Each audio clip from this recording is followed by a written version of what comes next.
एक आदमी एक कुत्ते के पास बैठा हुआ था कि दूसरे आदमी ने पूछा, क्या तुम्हारा कुत्ता काटता है?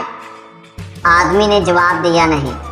वो आदमी कुत्ते के पास बैठ गया तो कुत्ते ने उसको काट लिया।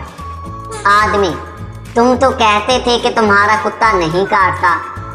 आदमी, हाँ नहीं काटता, लेकिन ये मेरा कुत्ता नहीं है। डॉक्टर साहब, दाढ़ निकालने के कितने पैसे लेते हो? डॉक्टर, 50 रुपए। दाढ़ निकालने के बाद डॉक्टर ने मरीज से कहा, लाओ 350 रुपए। मरीज, लेकिन आपने तो सिर्फ 50 रुपए कहा था। डॉक्टर, 50 रुपए तुम्हारी दाढ़ निकालने के, और जो तुम इतने चीखे इसके डर से जो बाकी मरीज भाग गए, 300 रुपए उनका।